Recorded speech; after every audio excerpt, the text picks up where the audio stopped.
What if I told you that some of the most extraordinary survivors in human history weren't kings or knights, nor warriors with swords and armor, but simple peasants, quietly enduring the coldest winters the world has ever known?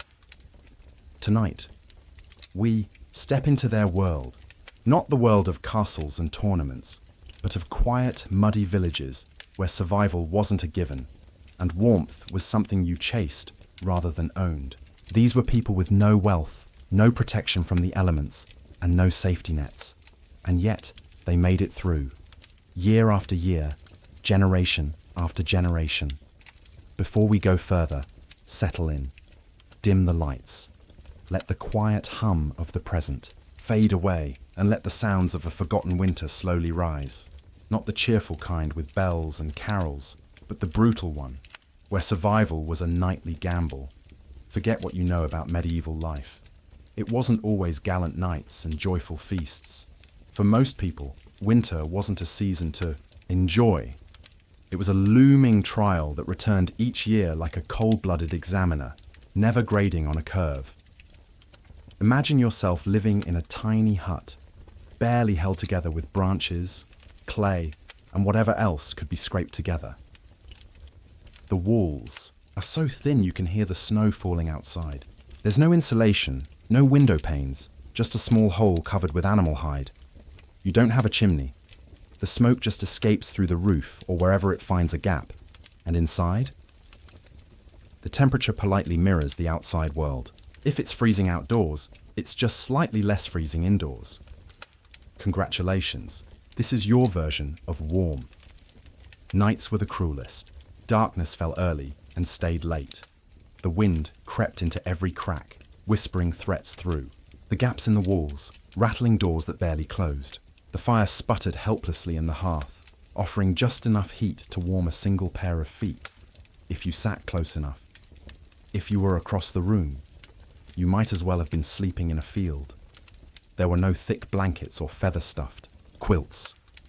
You wore what you had, coarse wool tunics, perhaps a cloak that reeked faintly of livestock, and as many layers as your frame could carry. You didn't get warm, you got heavy, like a human onion with frozen toes. And your bed? Hardly a bed.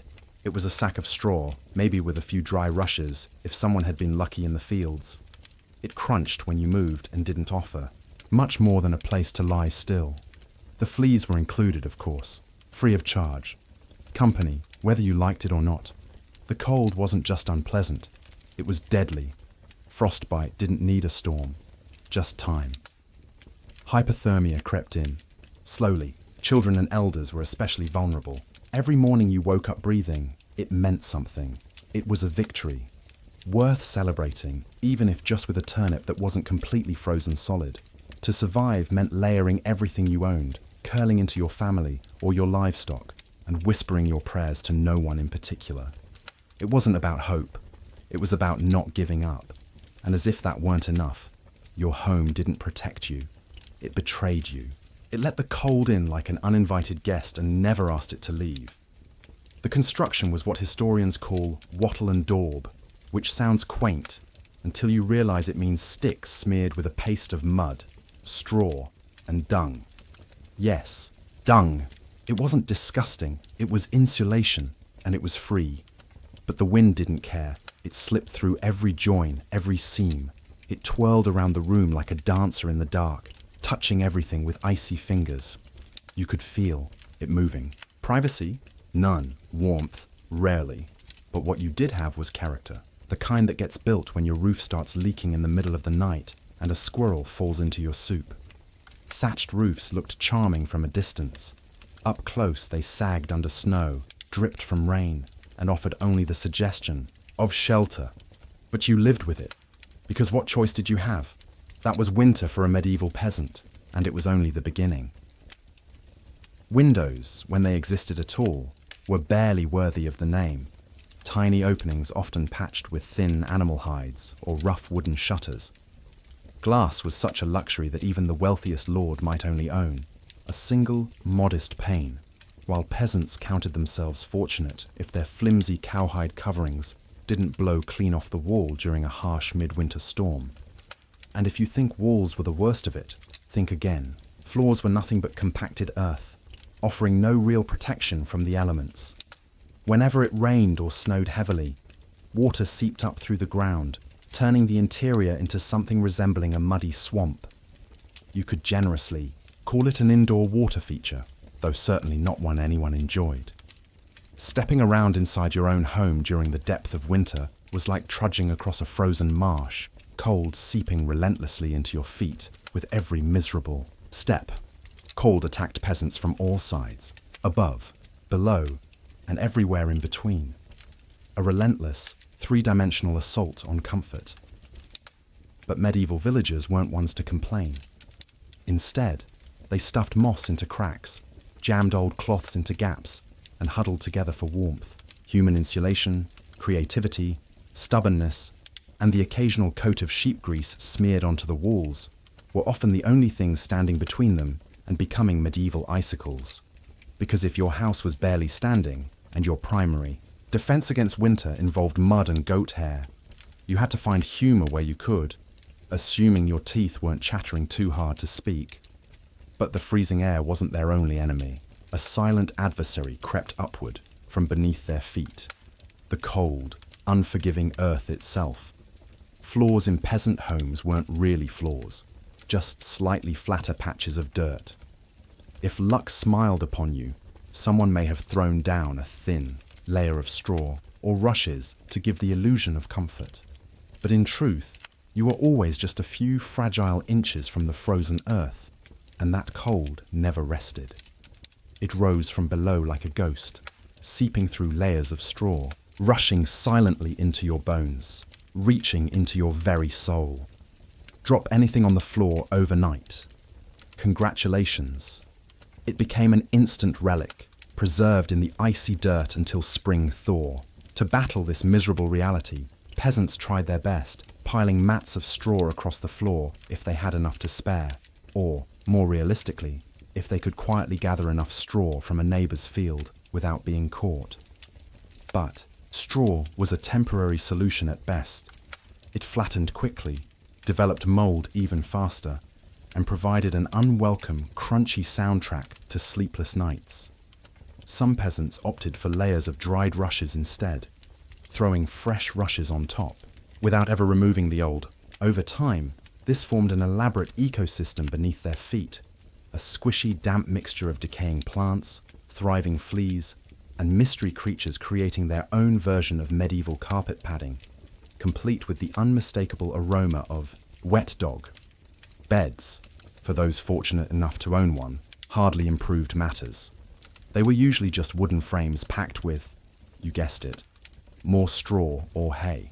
Instead of soft, cozy mattresses, peasants endured shifting, poking, itchy layers that barely held back the persistent chill from below. Tossing and turning throughout the night wasn't about finding comfort. It was a desperate attempt to keep, blood flowing, and avoid waking up half frozen on one side. The truth was, medieval peasants never truly defeated the icy ground. They simply learned how to exist uncomfortably above it. A good night's sleep wasn't about sweet dreams. It was about waking up alive with all your fingers and toes still attached. Achieve that modest goal, and you were already doing better than most. Yet, if there was one true hero in a medieval home during winter, it wasn't the sagging roof, the thin walls, or even the questionable layers of dung insulation. It was the humble hearth. A stubborn, crackling fire that formed the center of every home, battling valiantly against cold, darkness, and the overwhelming gloom of medieval existence. There was no grand fireplace with a stone mantelpiece, no neatly built, chimney carrying smoke neatly skyward. Instead, just a pit or a crude circle of stones holding half-burnt logs, with thick smoke filling the room so heavily it made you wonder if you were slowly being smoked like a ham. Indeed, chimneys were rare luxuries most peasants could scarcely imagine. Smoke found its own paths, drifting lazily through roof gaps, escaping cracks in the walls, or simply hanging around, filling your lungs and burning your eyes. Not ideal for breathing or longevity, perhaps, but on the bright side, it was excellent at chasing away fleas and other unwanted pests. Who needed fancy pest control when your home constantly resembled a smokehouse? The hearth wasn't merely about warmth, it was everything. It was the kitchen, the primary source of light, and even the medieval equivalent of television. Families gathered around the fire, sharing stories, gossiping quietly, or simply staring into the flames until sleep claimed them, because after sunset, there really wasn't much else to do. Keeping the fire alive wasn't just a good idea, it was a mandatory nightly ritual. Allowing the hearth to go cold was practically an invitation for the bitter chill of winter to come in and finish what it had already started. And reigniting a fire during a medieval winter wasn't as simple as striking a match and waiting for flames. Matches wouldn't even exist for centuries yet. Instead, you had flint, steel, kindling, and prayers whispered desperately into the darkness, hoping for a merciful spark. Every member of the household played a role in this critical nightly drama. Someone had to stoke the embers, carefully, watch the flickering glow, and feed the flames with peat, sticks, or, if fortune smiled, perhaps a rare, precious piece of dry wood. It was an endless struggle, an ongoing battle between human determination and winter's relentless, icy grip. The hearth never guaranteed survival, but without it, survival was practically impossible. Yes, it was a smoky, sputtering, and frequently disappointing little fire. Yet, in the harsh reality of medieval winters, this modest flame represented hope itself. If medieval peasants feared anything more than running out of ale, it was the fire going out overnight. Without its comforting glow, the cold would invade, swiftly, like a tax collector knocking immediately after harvest. In the deepest, darkest months, starting a fire from scratch wasn't just inconvenient, it could be deadly. Rekindling a flame meant struggling in the pitch-black darkness, striking flint and steel, desperately coaxing a single glowing spark to life. Now, picture yourself trying this while half asleep, your fingers stiff and numb from the frost. Maybe a distant howl of a hungry wolf would even punctuate your anxious silence, just to heighten the urgency. So, medieval peasants developed a clever technique, banking the fire. And no, this had nothing to do with coins or savings. Instead, firebanking meant carefully burying hot embers beneath a thick mound of ashes each night, insulating those precious coals against the encroaching cold. If done properly, you could awaken at dawn, gently uncover the still glowing embers, add some fresh fuel, and miraculously restore warmth to your home, all without the misery of frostbitten fingers.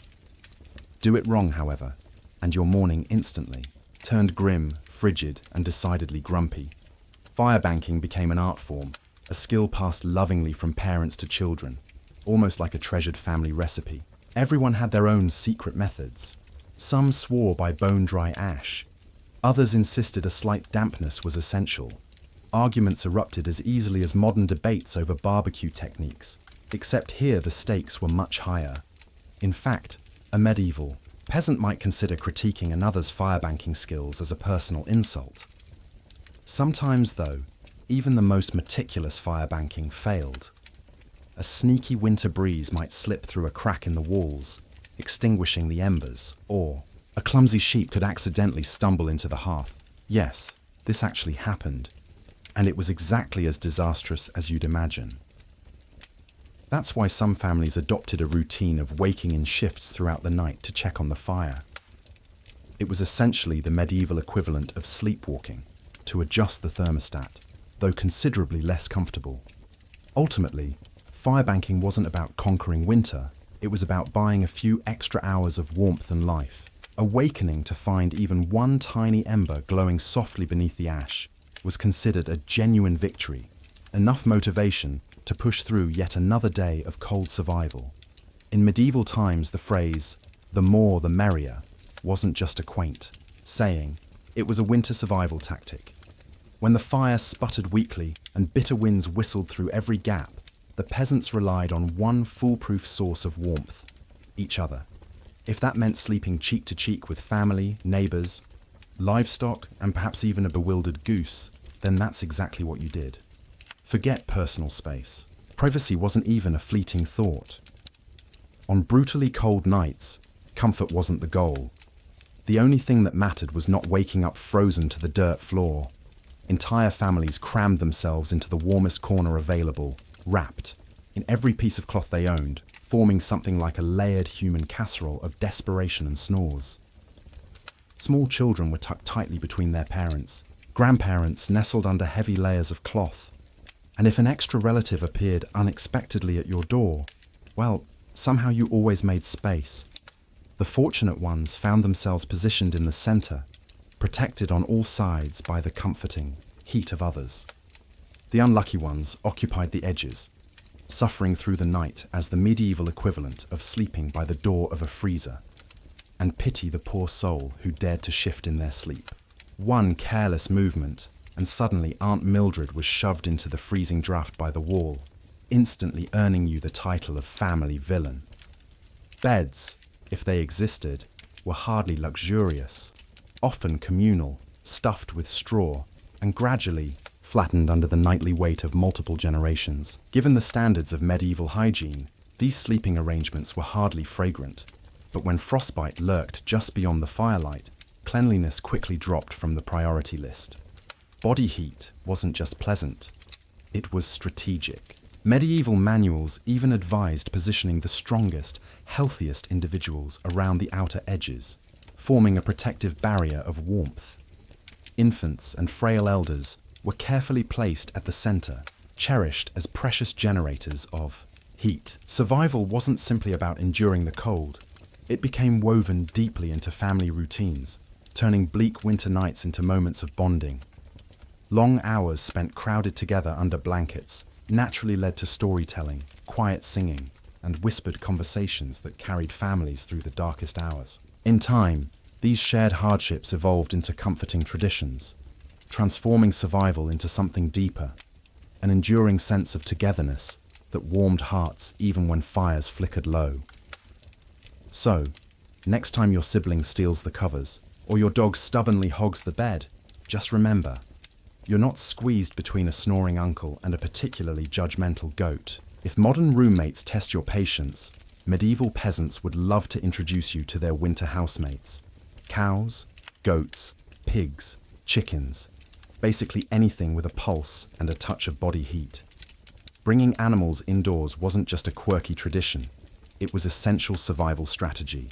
Livestock generated warmth, and in drafty huts, where winter winds howled louder than your stomach, every extra bit of heat counted. Besides, with your goat sleeping next to you, there was a slightly lower chance it would vanish overnight, mysteriously, stolen by a desperate neighbor. 2 birds, 1 very stinky stone. When night fell, the home became a bustling, chaotic furnace. Chickens nestled in corners, pigs snorted contentedly near the hearth, and cows sprawled luxuriously against the walls, chewing cud as if they'd paid rent. It wasn't glamorous, not even close. If you've ever been trapped in a hot car with someone who forgot deodorant, now picture that, except it's a cow, it's freezing outside, and there's literally nowhere else to go. The smells became legendary. By spring, your home developed a unique aroma, so powerful you wouldn't dream of lighting a candle. Your nostrils had already been through enough, but medieval villagers developed a remarkable tolerance. They rarely complained, fully aware of one crucial trade-off. The more animals inside, the fewer frostbitten toes you'd discover come morning. Certain animals even enjoyed prime locations in the household hierarchy. Cows, being large and exceptionally warm, naturally claimed central spots near the family. Goats, resourceful and stubborn, wormed their way closer whether invited or not.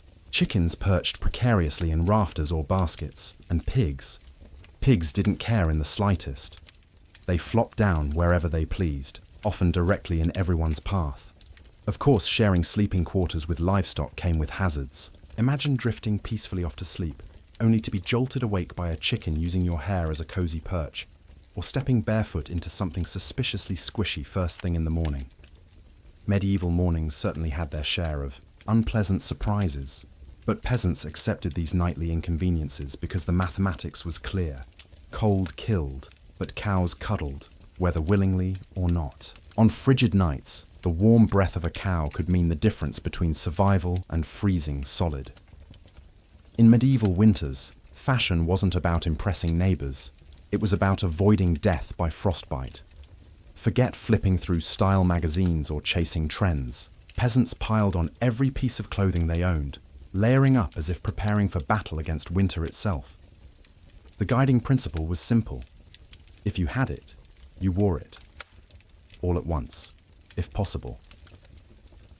First came a scratchy linen undertunic. Probably. Not very clean, definitely uncomfortable. Next, a thick woolen tunic, and maybe another over that. Add saggy leggings, a cloak thrown hastily over your shoulders, and, if fortune favoured you, a patched-up sheepskin jacket, proudly worn like a badge of honour. Congratulations, you're now slightly warmer and exponentially itchier. Footwear was another story entirely. Boots were a rare luxury, so peasants wrapped their feet tightly in strips of old cloth or rags, then wedged them into wooden clogs. If cold still managed to seep in, you added another rag and prayed your toes would see spring again. Washing these layers, impossible. Laundry meant hauling clothes to a frozen stream, smashing ice, and waiting days for them to dry. Assuming your tunic didn't just freeze solid like a tragic clothing popsicle. Wisely, most villagers decided that smelling like a combination of smoke, sweat, and sheep was a small price to pay for staying warm. Interestingly enough, layers of dirt and grease had an unexpected benefit: insulation. This grimy buildup effectively trapped body heat, serving as medieval Gore-Tex, just smellier and less socially acceptable today. Hats, scarves, and gloves were treasures beyond price. A simple woolen cap might make the difference between surviving the night and waking up with your hair frozen stiff against the wall. Gloves were homemade from scraps of leather or cloth, often resembling sad, lopsided puppets rather than anything fashionable. Children, especially, were bundled until they looked like plump, waddling turnips struggling to move around the house. The goal was simple: trap as much body heat as humanly possible. Style, elegance, completely irrelevant.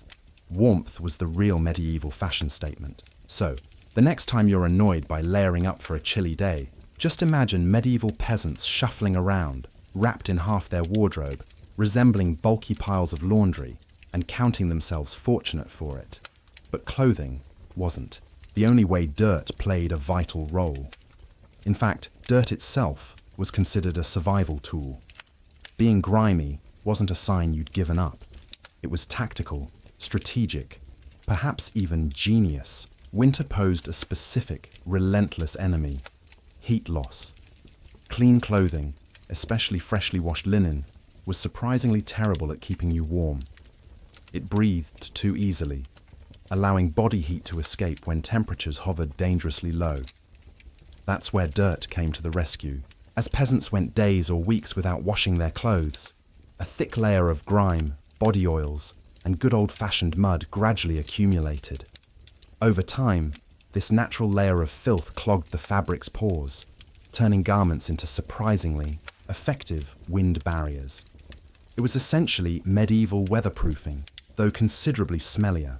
Sure, you might reek like a goat who lost a bet, but you were warm. Some medieval folks even believed that bathing too frequently in winter could make you sick, stripping away your body's protective layer of grime. Cleanliness wasn't next to godliness.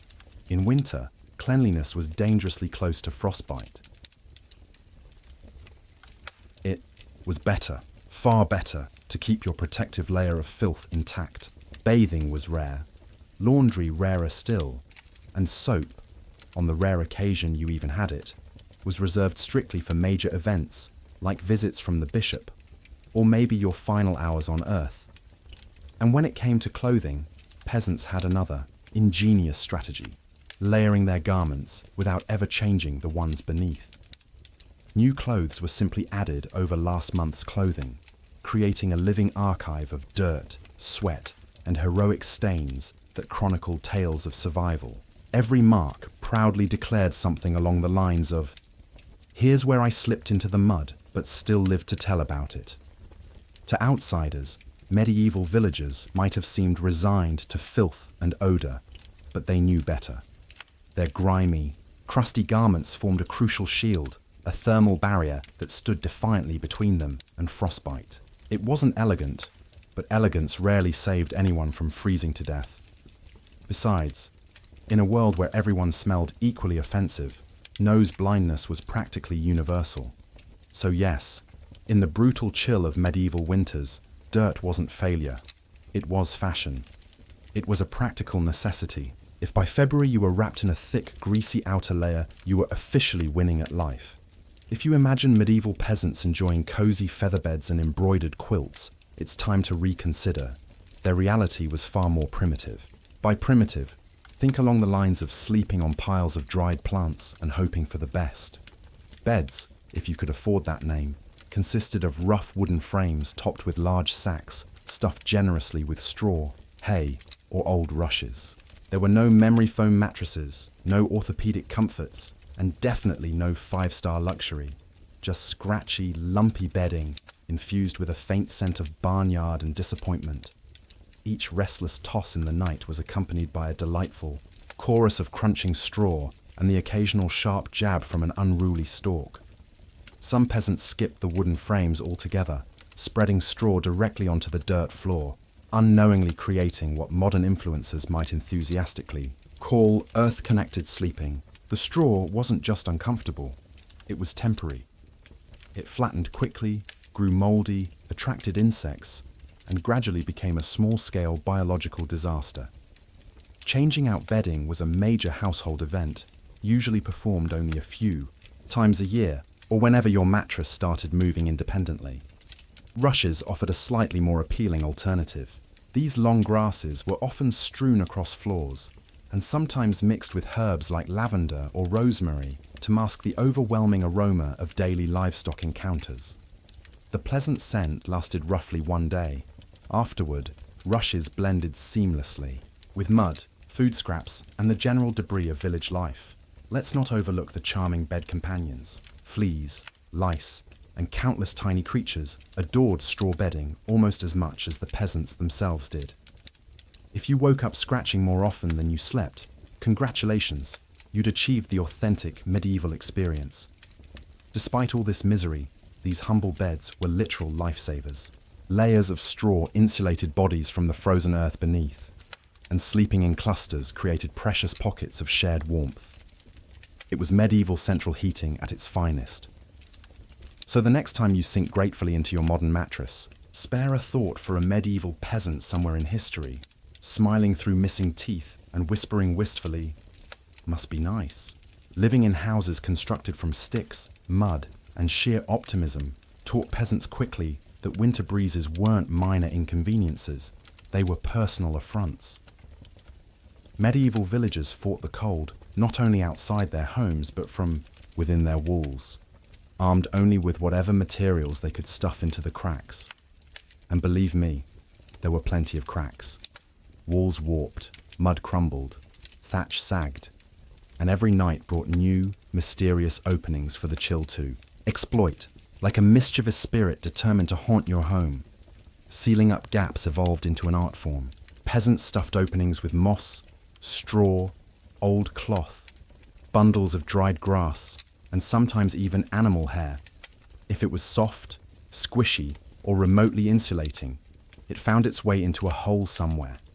Determined individuals even slathered additional layers of mud and dung onto their walls each winter, a task performed while standing in freezing weather, muttering sarcastically, "This is luxury." Roofs presented their own challenges. Thatch, abundant but far from waterproof, eventually leaked after enduring seasons of rain and snow.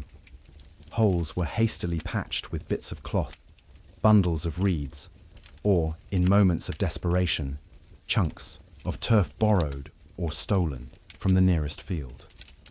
Over time, each home resembled a sad patchwork quilt abandoned halfway through its creation.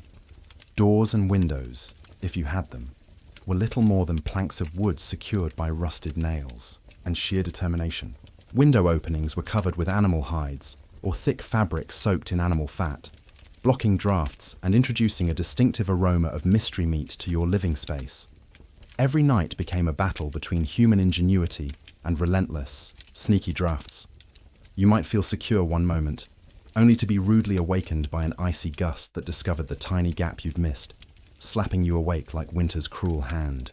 Yet somehow, through stubborn determination, resourcefulness, and a refusal to fully surrender to the cold, medieval peasants patched, plugged, and muddled their way through even the harshest winters, one muddy handful at a time.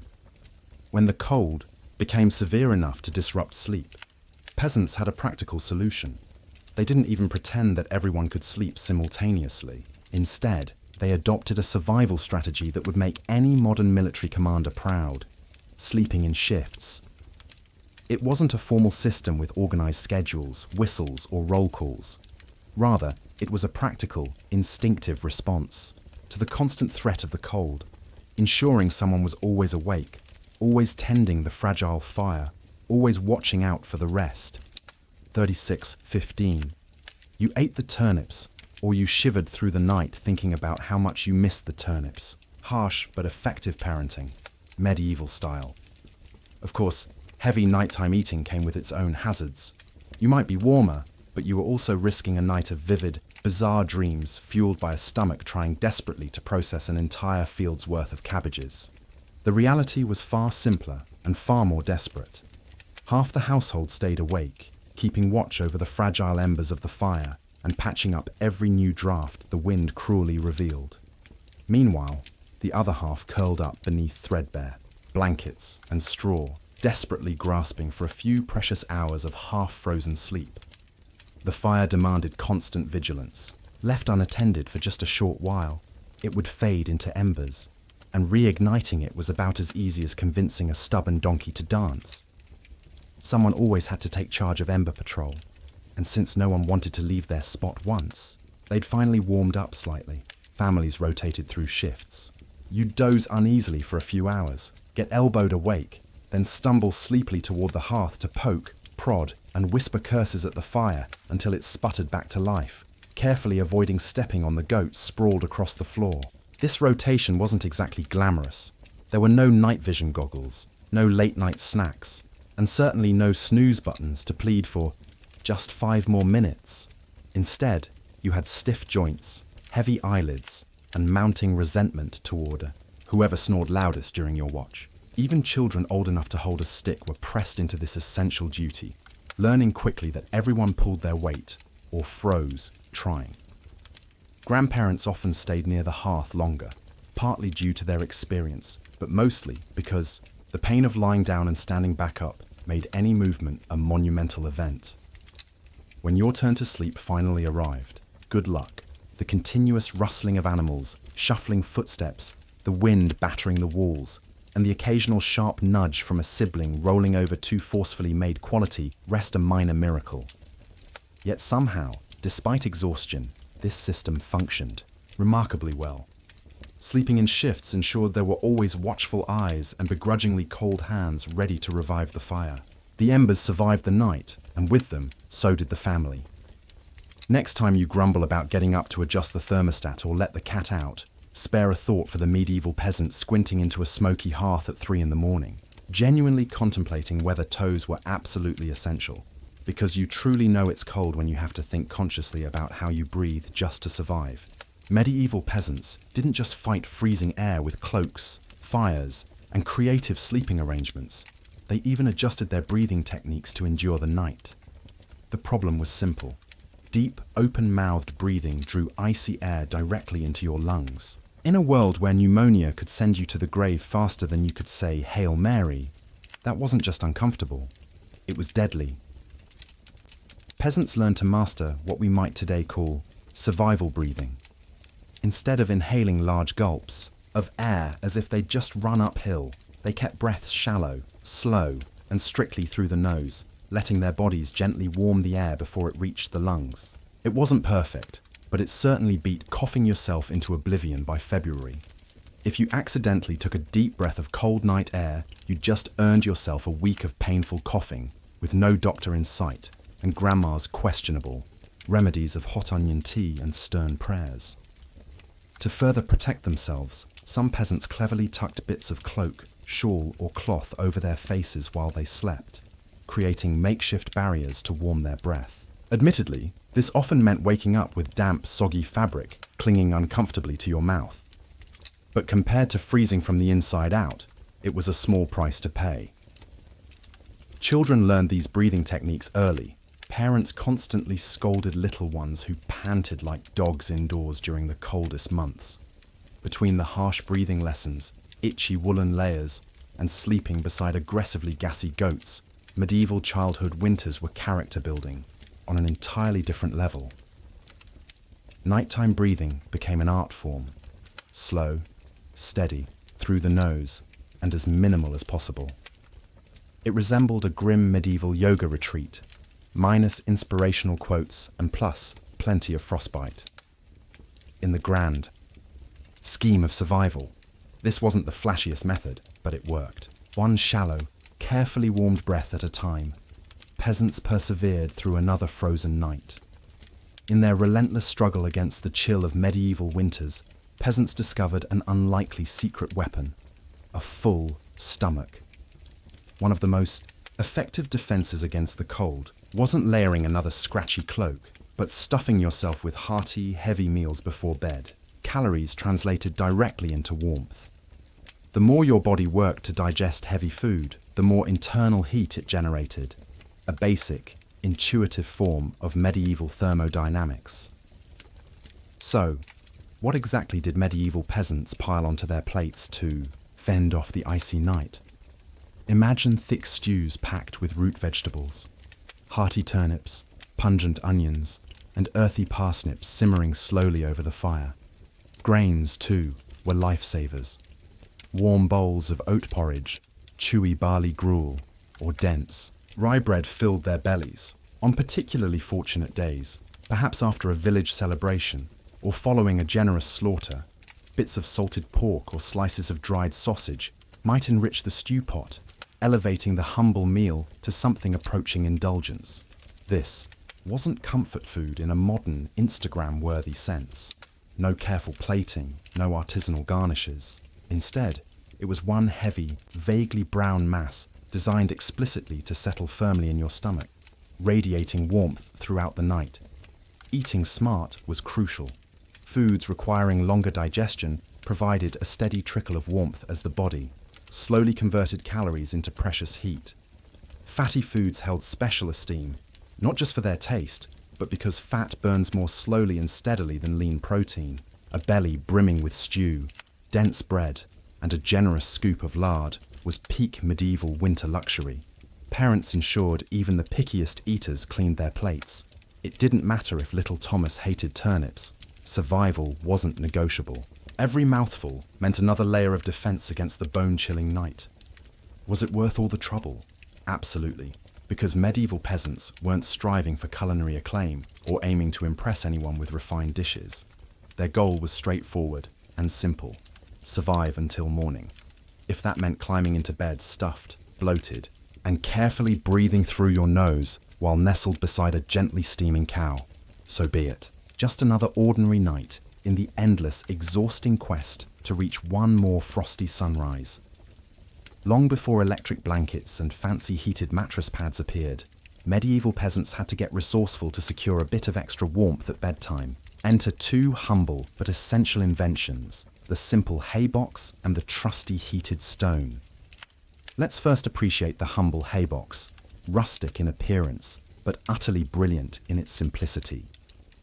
Peasants took sturdy wooden boxes, thickly lining them with insulating layers of hay. After cooking their evening meals, leftover stew or porridge pots were tucked inside these hay-lined boxes, where the food stayed warm for hours, ready for a midnight snack without needing the risky effort of rekindling the fire.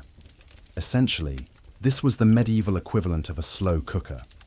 But peasants quickly realized if hay could trap heat from food, it could surely trap heat from something even more effective: rocks. And thus, the era of the heated stone began. Each night, someone, usually whichever unfortunate child lost the family debate, would carefully select a large flat stone and toss it directly into the roaring heart of the hearth. After thoroughly heating it until it approached that delicate balance between wonderfully warm and dangerously molten, they gingerly fish it from the flames with sticks or iron tongs. The stone, radiating precious warmth, was wrapped securely in layers of cloth, rags, or placed into a sturdy clay pot before being slipped under the straw mattress or positioned strategically at the foot of the bed. This primitive heating pad was the peasant's secret weapon against the icy earth below. Of course, there were inherent risks. Poor wrapping techniques could easily result in small localized house fires, transforming your cozy bedtime into an impromptu firefighting session. And if the stone slipped from your grasp onto a foot, winter injuries suddenly extended beyond mere frostbite. Yet, when everything went according to plan, this humble rock provided comforting, life-sustaining warmth for several hours, a luxury defined simply as not waking up to icicles hanging from your nostrils. In the harsh arsenal of medieval winter survival, a hot stone tucked under hay might lack glamour, but for peasants desperate for warmth, it was a genuine nightly miracle. Within a medieval peasant's household, the hearth wasn't just where you cooked your meals, it was practically a member of the family. A temperamental, smoky, and occasionally frustrating member perhaps, but one that was absolutely essential, especially at bedtime. Sleeping arrangements weren't guided by comfort or preference. They were dictated by the critical strategy of staying alive. The closer you slept to the fire, the better your odds of waking up unfrozen come morning.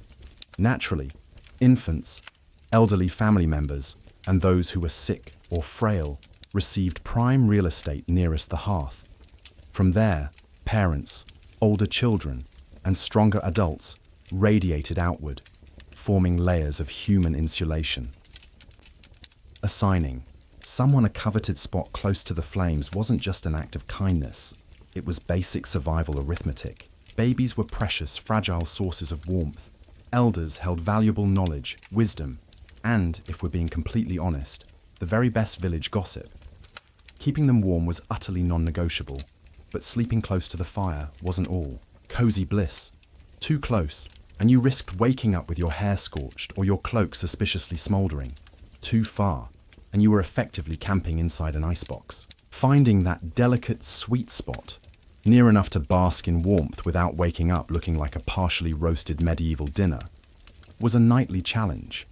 The fire's heat distribution was notoriously unfair, roasting the lucky individuals directly in front of it, while everyone else clamored desperately for a sliver of warmth, resembling chilled lizards competing for a sunny rock. If fortune smiled and you fell asleep facing the fire, you might awaken to find half your body blissfully warm, the other half frozen stiff enough to use as a percussion instrument. Livestock and pets, naturally, also battled for proximity. Dogs would squeeze between family members, wagging tails perilously close to open flames. Chickens often perched precariously atop hearthstones, softly clucking into the darkness as tiny, feathered guardians of warmth. In the struggle against medieval winter's relentless chill, every single inch closer to the hearth represented another small victory in the nightly war to see just one more sunrise. 4707. For all the ingenuity, prayers and stubbornness medieval peasants threw at winter, the truth was chilling. Sometimes it wasn't enough. And when winter won, it didn't just take a few unlucky souls. It took entire families, whole villages, vanishing them into silence beneath a heavy shroud of snow and ice. 4728. Some winters were particularly cruel, like the infamous Great Famine Winter of 1315, when rains destroyed crops, livestock starved, and freezing temperatures turned an already brutal existence into a slow, grinding disaster. People were so desperate that stories whispered of eating shoe leather, bark, and in the most horrifying cases, each other. 4753. Failure to keep the fire alive wasn't just an inconvenience, it was often a death sentence. Without the hearths, meager warmth, families huddled together for the final time. Neighbors would sometimes stumble across whole households in spring, bodies still locked in one another's frozen embrace, as if trying to share just a little more heat until the very end. 4816. Houses themselves could collapse under the weight of heavy snow or battering ice storms. A roof giving way in the middle of a frozen night wasn't just catastrophic, it was often fatal. Dragging yourself through thigh-deep snow to beg shelter from neighbours wasn't a guarantee either, especially if those neighbours were already stretched to the breaking point. Every crackle of the logs, every shift and spark from the glowing embers whispered a tiny reassurance. You're still alive. You're still warm. For now. And so the peasants drifted uneasily towards sleep, comforted by the popping, hissing fire, each breath visible as tiny clouds drifting into the icy darkness just beyond the hearth's fragile reach. It wasn't ideal, nor was it particularly comfortable, but it was life, desperately holding on to warmth by the thin thread of glowing coals. In the harsh medieval winters, no one survived alone, at least not unless they aspired to become a stylish ice statue by January. Survival wasn't merely a personal or family affair, it was a community effort, a messy, noisy, muddy collaboration where everyone's warmth depended on their neighbours just as much as on themselves. Peasants knew very well that a strong fire and a heap of hay could only accomplish so much. If your neighbour's chimney stopped sending its familiar curls of smoke into the cold morning sky, you took notice. If old Tom's hearth suddenly grew dark and silent, someone promptly went over to check. Not merely because Tom owed you a chicken, though admittedly that was a motivating factor, but because community meant life. Villages naturally developed unofficial winter watchers, often elders or young children, who couldn't work in the fields, but who carefully monitored their neighbours. They kept watchful eyes on who coughed too harshly, who hadn't visited the marketplace recently, or whose house seemed suspiciously quiet beneath the frosted dawn. These observers were essentially the medieval equivalent of a neighbourhood patrol, just without reflective vests and significantly more sheep. A family whose fire had gone cold constituted a genuine emergency. A good neighbour would immediately arrive bearing a precious glowing ember wrapped in rags, or better yet, invite the endangered family to huddle inside their already crowded, smoke-filled home. Sure, it meant squeezing an extra 4 shivering bodies into an already cramped hut, but it was better than the grim discovery of frozen friends come spring thaw. Communal food stores also played a critical role during especially severe winters. Villagers pooled their remaining salted meats, grains, and dried vegetables, distributing meagre but life-saving meals. It was a grim charity. No one had much to spare, yet those shared handfuls of food could be the fragile bridge carrying them into the hopeful warmth of spring. Even children understood the dire stakes. They carried bundles of firewood, shared glowing embers, and ran urgent messages from house to house when someone desperately needed help. Nobody was too young or too exhausted to lend a hand when winter pressed its freezing fingers to village walls. Certainly, medieval village life wasn't all friendly smiles and cheerful cooperation. Arguments erupted frequently over land boundaries, stolen goats, or who borrowed, and suspiciously never returned, the best cooking pot. But when nights turned lethally cold, petty grudges were quietly set aside. Survival transcended old grievances, because everyone knew it could be their turn next to rely on the kindness of neighbours. In winter's icy grasp, the village transformed into one large, stubbornly united family, often dysfunctional, sometimes humorous, but always fiercely determined to survive. When medieval peasants confronted winter's merciless chill, they didn't just layer cloaks or tend fires. They prayed fervently and often. When the wind howled like hungry wolves outside thin walls, and the flames shrank into sullen embers, you needed every advantage, including divine intervention. Faith wasn't reserved for Sundays or special occasions. It was interwoven into every frozen breath. Before crawling beneath scratchy blankets and piles of straw, families knelt hurriedly, whispering prayers to keep their fire burning, their roof intact, and their toes firmly attached until morning. Saints became much more than distant religious figures. They stood on winter's front line, protecting peasants from specific seasonal threats.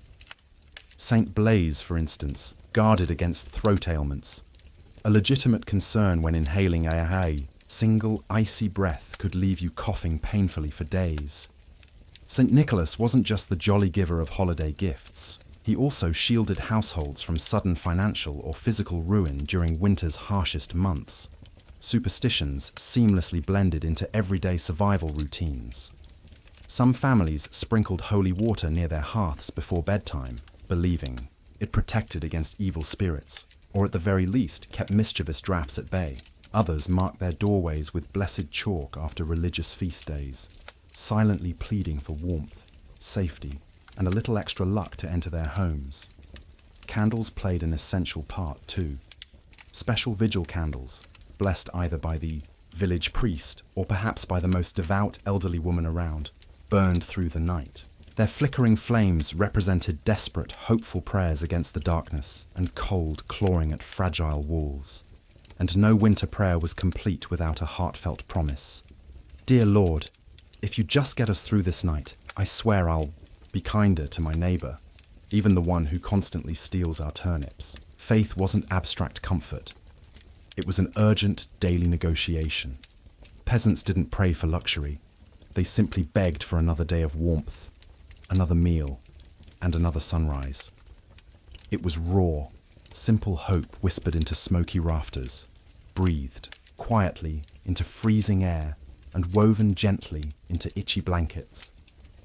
Somehow, through prayers, promises, and sheer determination, they endured each endless, merciless winter night. Disease thrived in the merciless cold too. Hunger weakened bodies, leaving peasants vulnerable, and the crowded, smoky interiors of their huts became perfect breeding grounds for pneumonia, bronchitis, and other deadly infections. What began as a simple, harmless cough in early December could escalate swiftly into tragedy by January. And then there was the quieter, more insidious horror: frostbite, fingers, toes, ears, any extremity exposed too long to the bitter chill, blackened, withered, and died, still attached to their helpless owners. Some villagers managed to survive the harsh winter only at the cruel price of their limbs, a grim badge of honor, silently declaring, "I survived, but winter claimed a piece of me." Yet, perhaps the most haunting aspect wasn't merely the presence of death, but rather how eerily normal it became. People accepted as inevitable that each year some of their neighbors would simply not live to see spring thaw. Death wasn't an unwelcome stranger. It was just another familiar face standing quietly at their doorstep, wrapped in frost, patiently waiting its turn. Even amidst the relentless chill and constant threats, medieval peasants pushed stubbornly onward, grieving silently, yet fiercely clinging to life. Because as long as even one ember glowed faintly in their hearth, as long as one breath lingered visibly in the frozen air, the fight was not yet lost. When we peer back through history at these medieval villagers, these muddy, frost-bitten souls, who faced endless, brutal winters, it's easy to focus only on their hardships: the cracked skin, the frost-nipped limbs, the choking smoke of their cramped homes. But hidden beneath these trials lies something far more remarkable: an unyielding legacy of raw ingenuity, stubborn resilience, and sheer human endurance. Medieval peasants didn't have central heating or insulated jackets. Memory foam mattresses were centuries away. They couldn't even assume they'd survive to see spring, yet they possessed and passed down a blueprint for survival that continues to echo through generations. Every straw-stuffed mattress, every carefully banked fire, every gap filled meticulously with moss or mud stood as a testament to human creativity born from necessity. When faced with impossible odds, they refused to crumble under despair. Instead, they adapted, absorbing wisdom from the land itself, sharing knowledge through their tight-knit communities, learning and relearning from every bitter lesson winter taught. Their villages were bound not simply by shared farmland, but by shared survival. They watched over each other's health, pooled scarce resources when food stores ran dangerously low, and placed their faith in the comforting knowledge that assisting a freezing neighbor today meant someone might rescue you tomorrow. They knew, with absolute certainty, that no one conquered winter alone. Their faith, too, became a form of quiet endurance. Prayers were woven naturally into daily life, not merely born from fear, but sustained by an unyielding hope.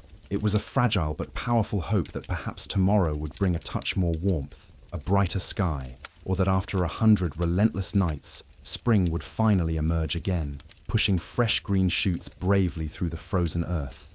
Somehow, against all odds, it always did. Because of their sacrifices, their small yet profoundly unglamorous victories, one more night endured, one more icy storm weathered, future generations didn't just survive, they thrived. Gradually, winter after winter, bit by painfully frozen bit, these peasants carried humanity forward until warmth and comfort became common expectations rather than distant, unattainable dreams. Their blood, sweat, and quiet ingenuity lie invisibly, woven into the comfortable lives we live today. Every cozy blanket, every warm home, every peaceful winter evening spent sipping tea under the gentle glow of soft electric lights.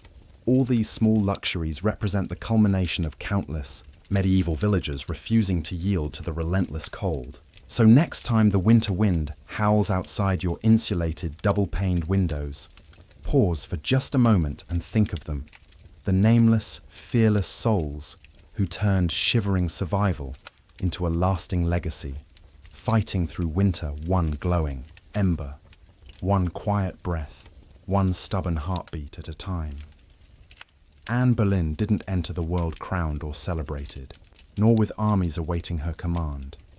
Born around 1501, possibly at Blickling Hall or Hever Castle, she was simply the daughter of Thomas Boleyn, an ambitious diplomat, and Elizabeth Howard, a noblewoman from a powerful lineage. Her birth was, in the grand scheme of Tudor society, barely noteworthy. Just another noble girl born into relative obscurity. Yet, even from these humble beginnings, something remarkable was quietly taking root. A life destined, one day, to shift the very foundations of English history. Anne was distinguished early on not by wealth or status, but by her intellect, charisma, and unmistakable magnetism.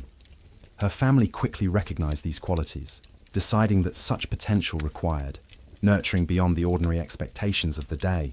And so Anne was sent abroad to the cultured courts of Europe, where her true education began. Her first stop was the glittering Netherlands court of Margaret of Austria, an extraordinary experience few English girls of her time could dream of. Here, Anne learned the fine arts of diplomacy, courtly grace, and the intricate dance of continental politics. Yet, it was France that truly refined her brilliance. Under the sophisticated gaze of Queen Claude and the formidable Queen Marguerite of Navarre, Anne's natural wit and charm were honed to razor-sharp precision.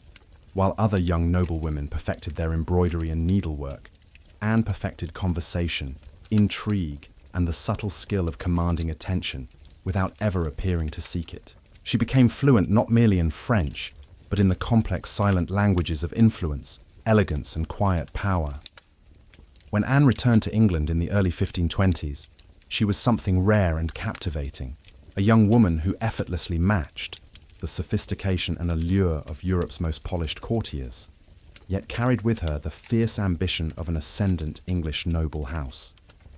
She was poised not merely to blend into society, but to reshape it entirely. Anne wasn't considered a classical beauty. Even her most devoted admirers reluctantly admitted that. Yet she was undeniably captivating. Her dark eyes flashed with intelligence. Her voice carried a musical lilt that drew listeners closer, and every movement she made hinted at a fierce purpose hidden just beneath layers of carefully cultivated, courtly elegance. Anne Boleyn didn't merely enter rooms, she transformed them, altering their very atmosphere with her presence. In an era when a woman's destiny was usually sealed by her family name or marriage prospects, Anne refused to slip quietly into obscurity. She had witnessed firsthand, in the sophisticated courts of Europe, the powerful influence a woman could wield through charm, wit, and intellect, and she was determined to apply these lessons back in England. Still young, untested, but fiercely ambitious, Anne returned home not simply as Thomas Boleyn's daughter, but as a woman ready to claim her place in history. Whether England realized it yet or not, Anne had entered a much larger game, one whose outcome would soon rock the very foundations of the kingdom itself. Upon Anne's arrival at the English court, she was unlike any woman the nobility had encountered before. In a landscape of pale, modest English roses, Anne Boleyn appeared like a lightning storm, electric, unpredictable, impossible to overlook. Her dark hair, compelling eyes, and sharply clever wit stood in stark contrast to the gentle, compliant ladies who typically graced King Henry VIII's court. Initially, she assumed the expected role, a maid of honor serving the dignified Queen Catherine of Aragon. Yet even standing quietly in the Queen's shadow, Anne radiated an undeniable charisma. She danced gracefully, conversed effortlessly in French, and laughed openly with a self-assurance few dared show. Men were intrigued. Women whispered enviously behind their hands. The entire court was soon buzzing quietly, captivated by this intriguing Boleyn girl who seemed to carry her own quiet storm wherever she went. Inevitably, Anne soon caught the attention of the most dangerous man at court, the king himself. Henry VIII was no stranger to flirtation. His court was filled with whispered promises, secret glances, and clandestine liaisons. But Anne was profoundly different. She didn't swoon at his flattery or eagerly melt into his embrace like so many others had before. Instead, she teased him, challenged his assumptions, and steadfastly resisted his advances. Henry, a man accustomed to instant adoration and easy conquest, was both baffled and captivated. Anne's refusal only intensified his obsession. Letters passed between them filled with heartfelt declarations, passionate frustration, and aching desire. Eventually, Henry offered Anne the powerful but precarious position of royal mistress, the highest unofficial honor a woman could hope for at court. Astonishingly, Anne said no. She refused to become merely another fleeting conquest, destined to be forgotten as quickly as she had risen. Anne Boleyn demanded more. If Henry truly wanted her, he would have to make her his wife. Her audacious gamble stunned the court. After all, Henry was already married. His wife, Catherine of Aragon, was beloved by the English people and fiercely protected by her nephew, the powerful Holy Roman Emperor Charles V. Breaking this marriage wouldn't simply be controversial, it meant defying the church itself. Anne, however, did not waver. Having lived among European royalty, she knew queens wielded immense power from behind painted smiles and elegant lace fans. She understood ambition was a dangerous game, but one she fully intended to win. Standing amid the flickering candles of the English court, Anne chose her path, not simply to be admired from afar, but to change her fate and, by extension, alter the course of England's destiny forever. What began as an intense flirtation between King Henry VIII and Anne Boleyn quickly spiraled into a national crisis. Henry wasn't merely infatuated, he was consumed by his obsession. In pursuit of Anne, the king stood ready to dismantle centuries of tradition, even to challenge the very foundations of his kingdom. But there was one glaring obstacle. Henry was already married to Queen Catherine of Aragon. Catherine, dignified and resolute, refused to yield quietly. She had served faithfully as Henry's wife for nearly 2 decades, beloved by her people and secure in her rightful place as queen. Divorce wasn't just scandalous, it was unthinkable. Yet Henry remained unyielding. He convinced himself and sought to persuade everyone else that his marriage to Catherine was cursed because she had previously been married briefly to his late brother, Arthur. The Pope himself had blessed their union decades earlier, but now Henry insisted his very soul was at stake unless their marriage was annulled. Anne, meanwhile, carefully navigated this perilous situation. She maintained just enough distance to keep Henry desperate yet hopeful. Every glance she gave, every carefully chosen word, was meticulously calculated. Anne was playing for far more than a ring or a title. She aimed to become England's queen. The court split into bitter factions. Some noble families rushed eagerly to Anne's side, sensing the shifting currents of power. Others clung steadfastly to Catherine, appalled at the idea of Anne replacing their beloved queen. Across Europe, diplomats sent frantic letters to Rome, while foreign monarchs threatened retaliation should Catherine be cast aside. Even Henry's trusted advisers began shifting uneasily, feeling the very ground beneath their feet tremble. Months stretched into years as Henry's frustration deepened. He bombarded the Pope with urgent petitions, directed his lawyers to scour texts for loopholes, and gradually realized the Church would not yield its authority easily. England teetered, precariously on the brink of upheaval, all sparked by the will of a king captivated by one extraordinary woman. Anne Boleyn's ambition, combined with Henry's unwavering obsession, was about to set England ablaze, forever altering its political and spiritual landscape. Catherine of Aragon had formidable allies, including her nephew, Charles V, the Holy, Roman Emperor and arguably the most powerful man in all of Europe.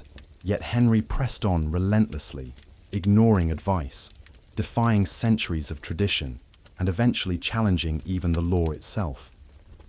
His pursuit of Anne had escalated far beyond personal passion. It had become an open challenge to the very structure of England's political and religious life. Anne wasn't merely winning the heart of a king. She was dragging an entire kingdom into uncharted and dangerous waters. A perilous game had begun, and there could be no turning back. After nearly 7 agonizing years, filled with secret maneuvering, scandalous whispers, and diplomatic chaos, Anne Boleyn's audacious gamble finally paid off. In January of 1533, she secretly married Henry VIII. A shockingly bold move considering he was still technically married to Catherine of Aragon in the eyes of the Pope and most of Europe. By June, Anne was crowned Queen of England in an opulent, glittering ceremony at Westminster Abbey. It should have marked the happiest moment of her life, yet the atmosphere in the city was far from celebratory. Crowds lining the streets held mixed feelings. Some cheered dutifully, others quietly murmured prayers for their beloved Queen Catherine, now displaced and abandoned. Many wondered privately whether this new queen, with her foreign manners and bold ambitions, would prove a blessing or a curse. Anne did not enter her queenship as a universally beloved figure. Instead, she stormed into it, provocative and electrifying. Unlike Catherine, whose humility and piety embodied traditional English virtues, Anne dazzled the court with her striking fashions, commanded attention through her razor-sharp intellect, and swiftly accumulated powerful enemies. Her position, although dazzlingly secure at first glance, was frighteningly precarious. Everything, her crown, her influence, her very survival, depended entirely upon one critical task: providing Henry with a male heir. Anne understood this expectation better than anyone. She was no longer simply the king's lover. She represented the very hope of his dynasty. When Anne became pregnant, both she and Henry felt certain the child would be a boy. But when she gave birth in September 1533, it was to a healthy daughter named Elizabeth. Anne concealed her profound disappointment gracefully, confidently reassuring Henry that surely the next child would be a son. Henry, however, could barely hide his own disappointment. The adoration that had once filled his eyes now flickered, uncertainly. Nevertheless, for a brief moment, Anne's star shone brilliantly. She reshaped the English court in her image, elevating her family to extraordinary heights, becoming the first English queen crowned with the sacred oils traditionally reserved for kings. Her influence stretched across Europe. Ambassadors sought her favor. Courtiers quickly shifted alliances to stay within her good graces, and Henry himself began to sever ties with Rome, establishing the Church of England with himself as supreme head, all to ensure Anne's crown remained indisputable. Yet even as Anne reached her highest point, dark shadows began gathering around her. Friends whispered anxiously behind closed doors, rivals plotted discreetly, and Henry's famously fickle heart began wandering again, his restless gaze already seeking something new. Anne had won her throne through ambition, brilliance, and courage, but keeping it required far more than charm or love. Anne Boleyn had climbed higher than almost any other woman of her era, But with great height came immense vulnerability. From the moment she placed the crown upon her head, cracks appeared in the foundations of her reign. At the heart of her struggle was the relentless pressure to produce a male heir. Her first child, Elizabeth, was healthy and intelligent, but not the son Henry desperately wanted. Time was running short. Anne experienced multiple pregnancies in quick succession, each ending tragically in miscarriage, each heartbreak weakening her physically and emotionally, eroding the very foundations she'd painstakingly built. Henry's once passionate devotion began to fade, replaced by growing disappointment and bitterness. Anne, ever spirited and unwilling to yield silently, fought fiercely, argued vehemently, demanded patience. But Henry, a man who prized obedience, above all, grew weary of her boldness, her defiance, the very fiery spirit that had once enthralled him. Outside the royal chambers, Anne's enemies gathered ominously. Many nobles, who had silently endured her ascent with gritted teeth, now plotted openly for her downfall.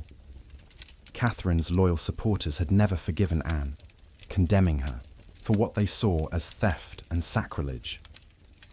Even commoners muttered discontentedly, blaming her for England's split with Rome, cursing her name as a dangerous seductress who had led the kingdom astray. And then, quietly entering the stage, was Jane Seymour, gentle, soft-spoken, and utterly compliant. Everything Anne was not. Jane quickly captured Henry's wandering attention, just as Anne's influence began slipping away. Where Anne had once dazzled Henry with fiery brilliance, Jane offered him soothing calmness. Anne, perceptive as ever, immediately saw the danger. Desperately, she tried to reclaim Henry's heart, lavishing him with attention, making promises, begging for another chance. But Henry had already begun envisioning a future without the woman for whom he had shattered England. Anne's political adversaries, including her former ally Thomas Cromwell, sensed her vulnerability and began meticulously orchestrating her destruction. Cromwell quietly gathered damning accusations, spreading vicious rumours, and crafting a careful web of deceit. The Queen, who had navigated ambition and court intrigue so masterfully, now found herself dangerously isolated.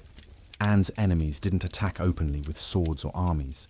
They came quietly, wielding whispers, rumours, and carefully sharpened lies. Betrayal took root in the darkest corners of court, patient and deadly. Cromwell, once Anne's strongest ally in the monumental shift away from Rome, turned coldly against her. Their alliance had been built upon mutual ambition, but their interests had diverged dramatically. Anne pushed for reforms that threatened powerful nobles.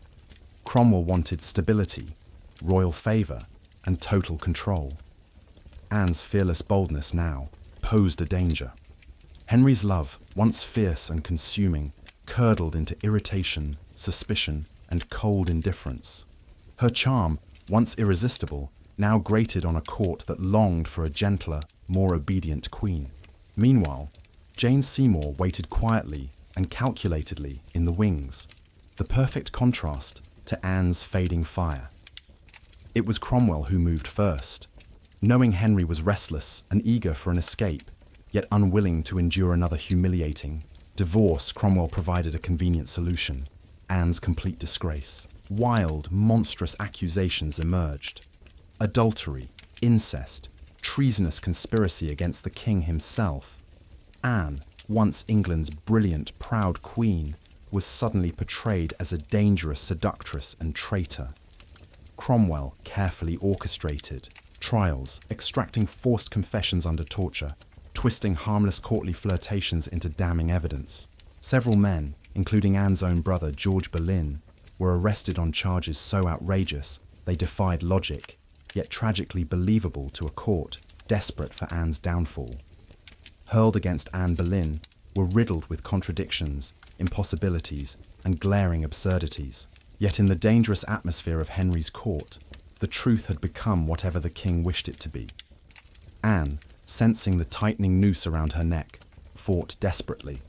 She appealed passionately to Henry's memory, to the tender affection they had once shared, reminding him of the love for which he had once reshaped England. But it was futile. The man who had torn apart a kingdom to possess her now refused to even meet her pleading eyes. In May 1536, Anne was arrested and escorted to the Tower of London. As the great gates slammed shut behind her, she understood bitterly that she was no longer England's queen, no longer the brilliant player in the ruthless game of courtly ambition. Instead, she had become its prisoner, trapped by the very betrayal and intrigue she had once navigated so masterfully. Now utterly alone within the cold stone walls of the tower, Anne awaited the final terrible act of this grim drama. Anne Boleyn stood resolutely in the great hall of the tower, facing a tribunal of noblemen, men whose titles, wealth and status had risen largely thanks to her influence. Now they sat in judgment against her, their eyes cold, calculating and unyielding, determined to erase the woman who had once redefined England's destiny. The accusations presented against her were shocking, scandalous: adultery with multiple men, including her own brother, George Boleyn, treason against King Henry himself. In another age, such charges against a queen would have been inconceivable. But now, in Henry's England, this trial was mere theatre, a grim performance designed solely to grant the king his desired outcome, cloaked thinly in legal formality. Anne defended herself with the same fierce intelligence and eloquence that had once captivated the court. Her voice remained steady and clear, denying each charge with precision and dignity, reminding those present that she had been crowned with sacred oil, divinely anointed as Queen of England. She spoke passionately of her loyalty, her sacrifices, the genuine love she had held for Henry. Yet her defense was tragically irrelevant. The verdict had been predetermined long before Anne ever stepped foot in that room. This trial was merely a spectacle, a carefully choreographed public humiliation designed to break the unbreakable queen. Witness after witness, many bribed, intimidated, or openly coerced, delivered damning testimonies filled with inconsistencies and outright falsehoods. Dates contradicted each other, and alleged evidence often bordered on the ridiculous. But truth mattered little now. Anne was swiftly declared guilty. Her brother George, along with the other men accused, received similar death sentences.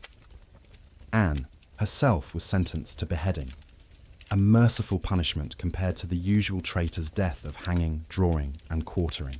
When the verdict was read aloud, Anne's composure did not break. She stood tall, pale, yet unbowed, her eyes burning with fierce dignity.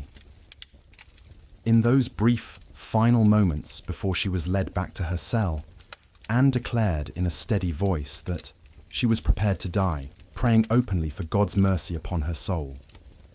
As the heavy doors closed behind her, the court exhaled collectively in relief. The storm that was Anne Boleyn, brilliant, unpredictable, unforgettable, seemed finally over. Yet even then, they did not fully understand. By executing Anne, they were not erasing her legacy. They were immortalizing it, cementing her place forever in history through betrayal, tragedy, and enduring legend. After the trial, Anne Boleyn was returned to the Tower, no longer as the triumphant queen who had once commanded England, but as a condemned prisoner awaiting execution. Yet even in these final days, Anne refused to break. Within the Tower's cold, echoing chambers, she spent hours in solemn prayer, kneeling on the stone floors, hands clasped tightly, voice steady and resolute. Anne confessed to no crimes, maintaining her innocence firmly. She declared openly she was not afraid to die, but prayed earnestly that her death might bring some peace to a fractured kingdom, and, above all, mercy for her small daughter, Elizabeth.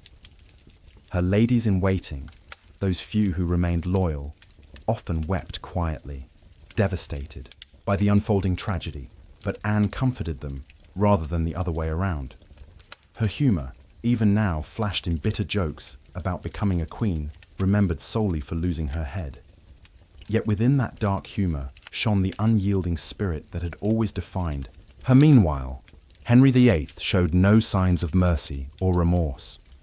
Already, he had moved his attention onto Jane Seymour. Even before Anne's execution date had been finalized, the king was making arrangements for his next marriage.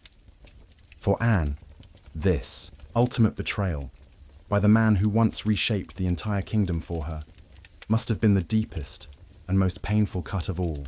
On May 18th, 1536, Anne was informed she would be executed the next morning.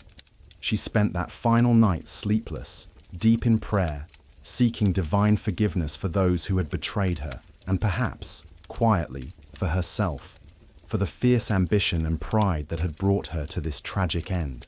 Henry, perhaps easing his own guilty conscience, arranged for a French swordsman to carry out the execution, a quicker, cleaner death than the blunt brutality of an axe. It was a small mercy, granted more for Henry's comfort than Anne's. At dawn, Anne prepared carefully, dressing for her final moment with regal dignity. She wore a gown of dark grey damask trimmed with fine fur, beneath it a crimson kirtle, colours symbolic of dignity and sacrifice. She pinned her dark hair neatly beneath a simple cap, determined to meet the blade with grace and composure, as the tower's morning mist curled softly around the executioner's platform. Anne Boleyn, queen, mother, survivor, fighter, stepped calmly forward. There would be no tears, no pleading, only one final act of courage and dignity as history's judgment loomed. On the morning of May 19th, 1536, Anne ascended the scaffold erected within the tower's ancient walls. A small gathering of courtiers, guards, and carefully chosen witnesses watched in heavy silence, as though even the stone walls themselves held their breath. Anne stood erect, thinner than before, her face pale yet resolute. She displayed no hysteria, no trembling sobs. Instead, she faced her end with the fierce dignity that had once shaken an entire kingdom to its foundations. Anne spoke briefly from the scaffold, her voice carefully measured, her words chosen with quiet dignity. She did not issue accusations, nor did she offer any pleading defense. Instead, she astonished the silent crowd by praying openly for the king's continued health and prosperity, the very man who had callously abandoned her. In those final, powerful moments, Anne gave the watching world not a confession, nor bitterness, but forgiveness. Her composure and courage stunned even those who had gathered eagerly to witness her downfall. The French executioner, summoned specially to grant her a swift and merciful death, stepped solemnly forward. Anne knelt upright, her posture graceful and poised, hands folded calmly in prayer, eyes raised toward the heavens. A small, delicate white cloth was gently tied around her eyes. She remained perfectly still, dignified to the very last. The blade flashed once, swift, silent, precise, and Anne Boleyn, the queen, the mother, the woman who had shaped the course of history, was no more. Her body was quickly buried in an unmarked grave within the tower grounds, her remains placed hastily inside an arrow chest because no proper coffin had been prepared. A queen who had once been crowned in gold and glory was now left to vanish quietly without ceremony or honor. But Anne's story did not end in that cold, forgotten grave. Her daughter Elizabeth, the child whose gender had once bitterly disappointed, a king, would rise against all odds to become one of England's greatest and most beloved monarchs. Elizabeth I, known to history as the Virgin Queen, inherited from her mother Anne a fierce intelligence, a relentless spirit, and an unbreakable resilience. Her reign saw England flourish culturally, economically, and militarily, laying the foundations for the vast empire that would soon spread across the globe. Anne Boleyn, whose life and death had triggered seismic changes, whose ambition had reshaped England's very identity, found immortality not through her survival, but through the lasting, indelible impact she left behind. Anne's ambition, though it led to her tragic end, permanently altered England's religious and political landscape. Her rise and subsequent fall illustrated dramatically to the world how precarious even a queen's position could be. Yet through her bloodline, through the reign of her remarkable daughter Elizabeth, Anne's legacy burned brighter and longer than any crown she had worn in life. Ultimately, Anne Boleyn achieved a kind of timelessness, her story forever woven into the tapestry of history, a powerful narrative of triumph, tragedy, and enduring human spirit. By the early 1770s, the American colonies simmered with unrest, like a pot left unattended over a roaring flame. The relationship with Britain, once proudly celebrated as the nurturing mother country, had now soured deeply into resentment, suspicion, and mounting fury. Yet, this bitterness hadn't started with tea alone. Years before, the Stamp Act had infuriated colonists by imposing taxes on everyday essentials, from newspapers to playing cards. Soon after came the Townshend Acts, placing levies on basic necessities like paper, glass, and paint. Each new law, imposed from thousands of miles away by a distant parliament in which colonists had no voice, was like a fresh spark landing on dry tinder ready to ignite. Initially, colonial anger found expression through polite petitions and impassioned pamphlets. Local assemblies issued formal protests. Merchants organized boycotts. And eloquent voices, such as Samuel Adams and John Dickinson, filled newspapers with passionate arguments about rights, liberties, and fair representation. Yet, as time dragged, on without meaningful change, frustration began deepening into something darker, a slow, chilling realization that Britain wasn't listening, or worse, simply didn't care. Many colonists still clung desperately to hope. They believed that if they argued hard enough, protested loudly enough, Parliament might yet repeal the oppressive laws. Indeed, at times their protests seemed successful. The Stamp Act was famously repealed after intense colonial outcry. But each fleeting victory was inevitably followed by new insults, new taxes, and new humiliations. It became increasingly clear that for Britain, this was no longer merely about taxation or revenue. It was about authority, about the principle of power itself. The colonists' outrage wasn't really about money. It never had been. The taxes themselves, while galling, were modest compared to those faced by British citizens at home. The true source of colonial fury lay in the principle behind these taxes. Colonists were being treated as mere subjects rather than equal citizens, governed without consent, their rights dismissed, their voices ignored. Boston, more than any other colonial city, emerged as the very epicenter of this seething rebellion. Groups, like the Sons of Liberty, fiery and secretive patriots, grew increasingly bold and defiant. Tensions erupted violently in 1770 when British soldiers opened fire on unarmed colonists in what became infamous as the Boston Massacre. Blood had stained the city streets, shattering any remaining trust between colonists and Crown. By 1773, America hovered dangerously on the brink of open rebellion. It wasn't soldiers or oppressive new laws that finally tipped the colonies over the edge. Instead, it was a quiet, seemingly harmless commodity, tea, neatly packed into crates that would trigger the final confrontation. The colonists didn't fully realize it yet, but the night that tea splashed into the cold waters of Boston Harbor, the entire course of history would shift forever. In 1773, the British Parliament made a crucial and ultimately catastrophic miscalculation.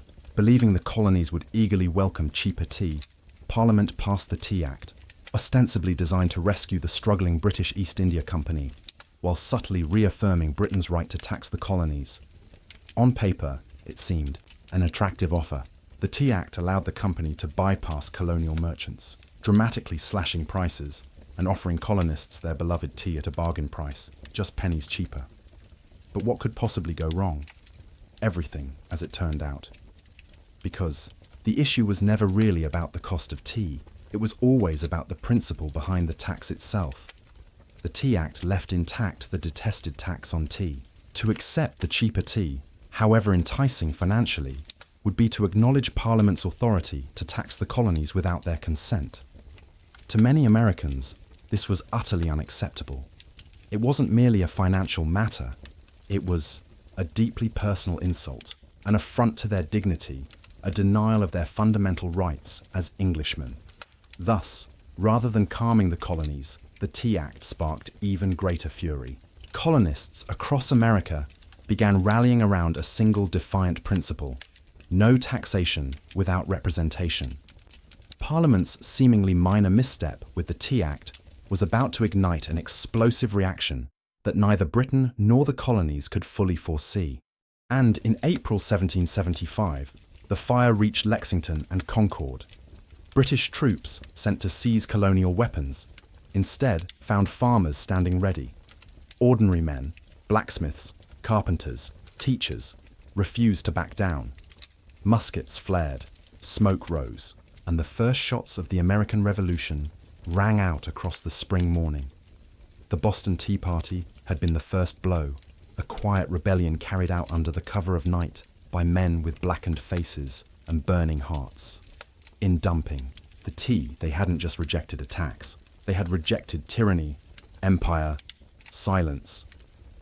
And though the years ahead would be filled with bloodshed and loss, with betrayal and despair, what began that winter night in Boston had become something unshakable. The world watched as a people once scattered, once obedient, rose together, not as colonies, but as something new, Americans.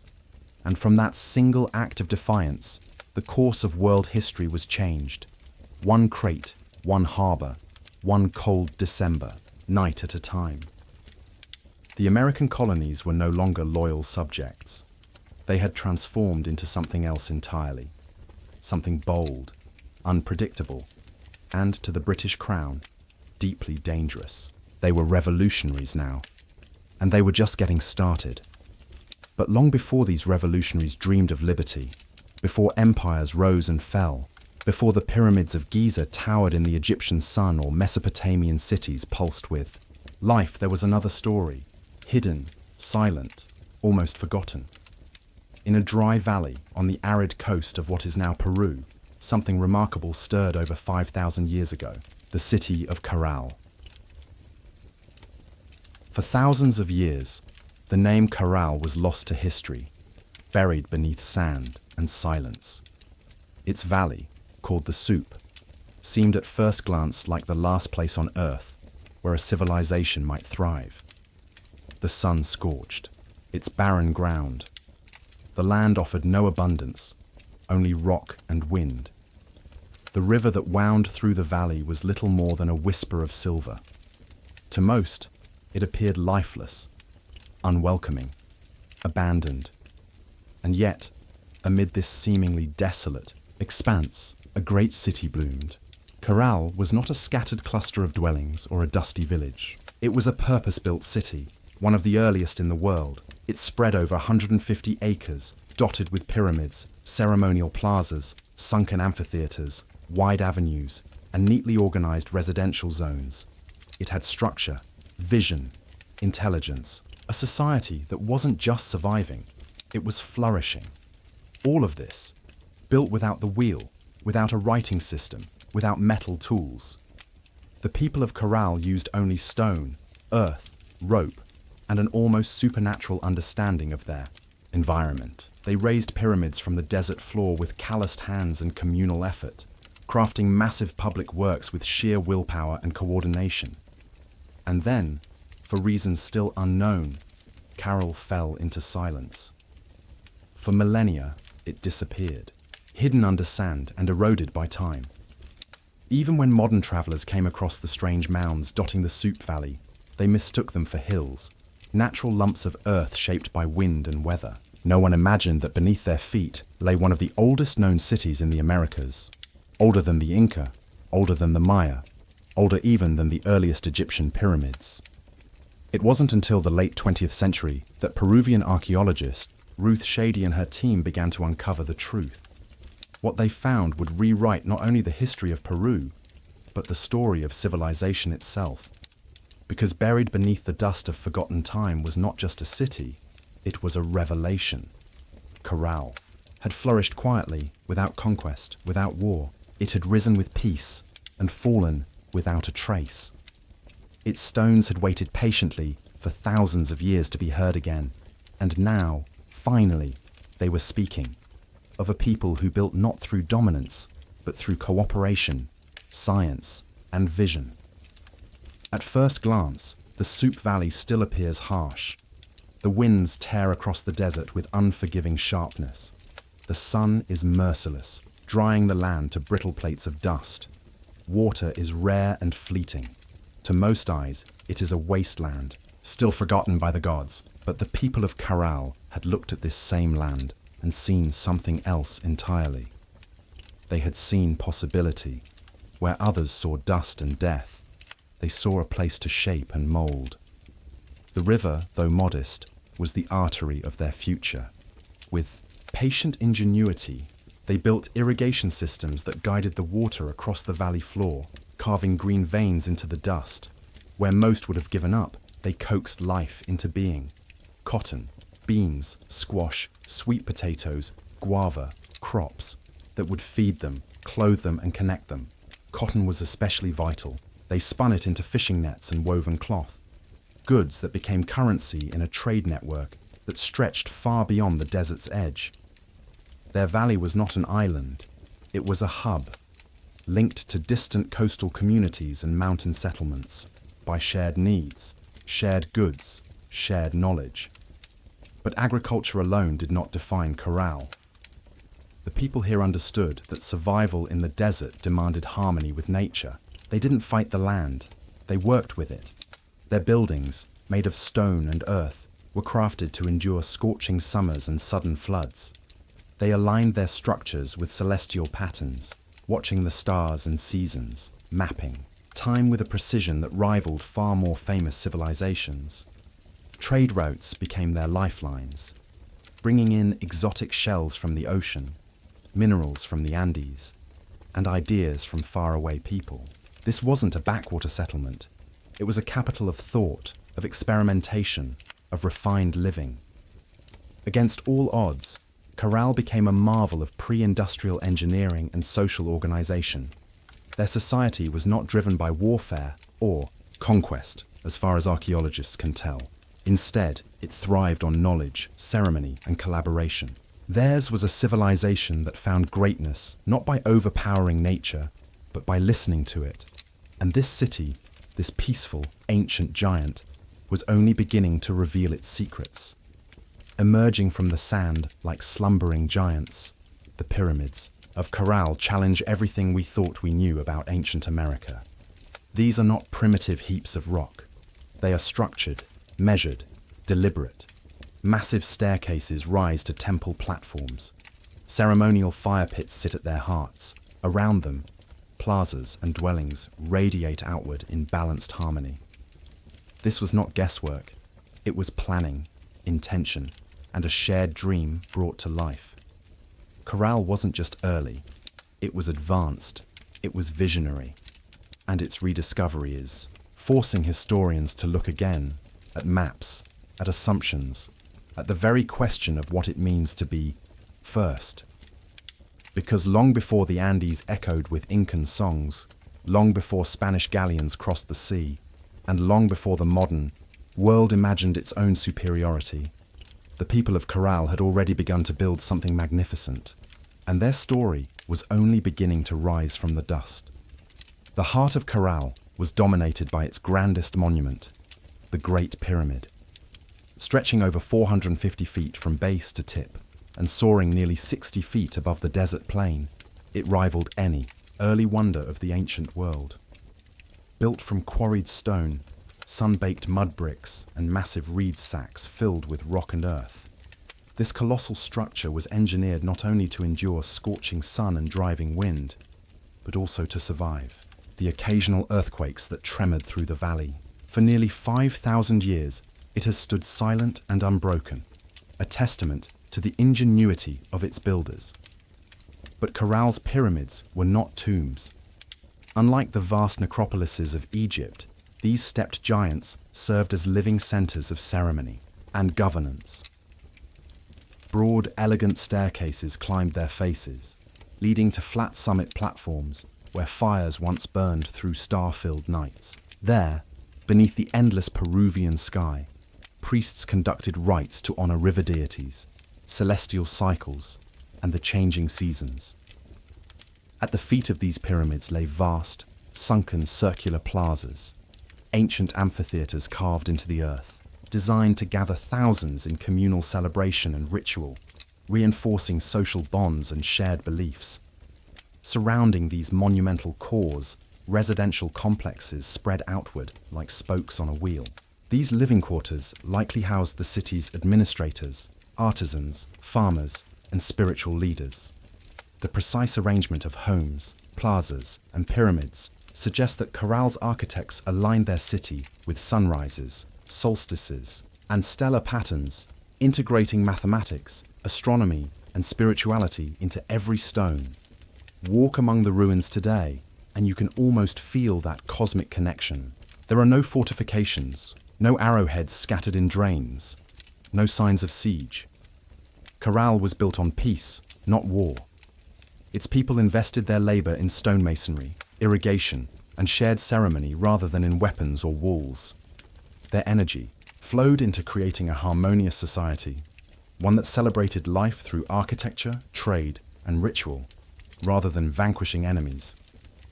Trade pulsed through Caral like blood through arteries. Cotton grown along the riverbanks was transformed into fishing nets and woven textiles, highly prized items carried down to coastal villages. In return, Caral received dried fish, colorful seashells, exotic stones, and tropical fruits. This web of exchange linked disparate communities into a thriving economic and cultural network, with Caral at its center. Music and ceremony bound the city together. Archaeologists have unearthed flutes carved from condor and pelican bones, deer hide, drums and whistles fashioned from antlers, each instrument precisely tuned to carry sound across open plazas. Imagine dusk in Caral. Drums thrum low, flutes wail like desert winds, hundreds gather in sunken courts, stamping their feet in unison. Fires crackle atop pyramid platforms as priests in intricately woven garments chant to the river spirits and star gods. In those moments, Caral became more than a city. It became a living symphony of sight, sound, and sacred rhythm. No written language recorded these rituals, yet the stones themselves speak of a civilization that found beauty and meaning in collaboration and reverence for nature. Here, ritual and governance melded seamlessly. Music was not mere entertainment, but a vital conduit between people, elements, and the divine. Instead of depicting gods of war, Caral's art and architecture honored harmony and renewal. In a world where early states often rose through conquest, Caral shines as an extraordinary exception. Its pyramids were sacred mountains built by human hands, bridges between earth and sky, community and cosmos. Even today, when the dry desert wind whistles through these ancient stones, you can almost hear the faint echo of drums and flutes, the songs of a people who thrived by embracing the desert's challenges and weaving them into the very fabric of civilization. Beneath the windswept dunes of the Soup Valley, Caral endured, its stones whispering tales of brilliance and mystery. The Great Pyramid, at over 450 feet long and nearly 60 feet tall, remains the centerpiece of this ancient city. Raised without wheel or metal tool, its builders carried massive stones in woven reed baskets. Ingenious containers born of local cotton fields, they stacked each layer with care, filling the core with rubble to create a foundation both broad and flexible, capable of absorbing the tremors of the frequent earthquakes that shake the valley floor. For nearly 5,000 years, this monument has stood unbowed, a testament to human perseverance. But Caral's pyramids were never silent tombs. They crowned bustling plazas sunk deep into the earth, circular amphitheaters designed to draw thousands into communal life. Broad staircases led to summit platforms where fires once burned beneath the stars. Priests invoked river and sky deities, and music, drums and bone flutes, filled the cool night air. These monumental spaces served as the spiritual and political heart of Caral, reinforcing social unity through ceremony, song, and shared belief. Surrounding the pyramids, neatly organized residential quarters sprawled outward. Here lived administrators who mapped the stars, artisans who wove intricate textiles, farmers who coaxed cotton, squash, and sweet potatoes from the desert sands, and fishermen who traded dried anchovies for highland stones. Trade wove a vibrant, web-connecting Caral to coastal villages and Andean outposts. Colourful shells, precious minerals, and rare tropical fruits flowed along these routes, enriching the city's culture and economy. Yet it was Caral's mastery of its environment that most astonishes modern engineers. Without beasts of burden or written blueprints, its builders created irrigation canals that channeled every drop of the river's flow, ensuring crops even in the driest seasons. Urban planners aligned temples and plazas with solstices and equinoxes, transforming the city itself into a celestial observatory. Rounded corners, layered foundations, and flexible fill techniques allowed Caral's grand structures to sway rather than shatter during quakes, a form of earthquake-resistant design born of intimate knowledge rather than manuals. For centuries, Caral thrived, an oasis of peace and innovation. No defensive walls enclosed its plazas. No weapons have been found beneath its sands. Instead of conquering, Caral's people collaborated, building architecture that linked earth to sky, organizing ceremonies that linked hearts to heavens, trading goods that linked communities across deserts and mountains. Their flutes and drums were not war cries but songs of harmony, carried on desert winds to unite rather than divide. Then, almost imperceptibly, Caral faded. There was no fiery destruction, no mass graves, no signs of conquest. Perhaps centuries of drought choked its fields. Maybe shifting trade routes drew commerce elsewhere, or internal strains, political or religious, quietly eroded its cohesion. Families drifted toward greener valleys. Stories of Caral passed into legend, and the desert reclaimed her city. Mounds of sand grew over stone walls. Flutes lay buried beneath dunes. For nearly 4 millennia, Caral slept beneath the winds. It wasn't until the 1990s, in the hands of archaeologist Ruth Shady and her team, that the world finally listened. Layer by careful layer, they revealed grand staircases, sunken plazas, and towering pyramids older than Egypt's.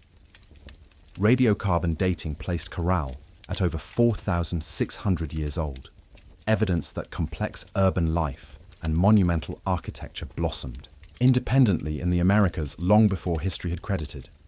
Today, as you walk among those weathered stones, you feel their hum. Caral stands not only as an archaeological marvel, but as a timeless reminder. Civilization need not rise on the spoils of war. It can flourish through cooperation, respect for nature, and shared faith in the rhythms of earth and sky.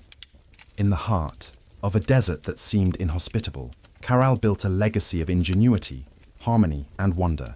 Its silent pyramids forever linking past and present, earth and cosmos, humanity and eternity. Beneath layers of sand and time, Ruth Shady and her team uncovered far more than stone foundations. They found the echoes of daily life. Delicate flutes carved from bird bones, fragments of fishing nets woven from cotton fibers, textiles dyed in vibrant hues, quipus, knotted cords recording accounts and stories, and small offerings left for deities of river and sky. Each artifact spoke of a people who conceived a city not by accident, but through deliberate vision, profound intelligence, and boundless creativity. Caral's rediscovery was more than an archaeological victory. It was a resurrection. After millennia of silence, its plazas again felt the desert wind that once carried flute melodies and children's laughter.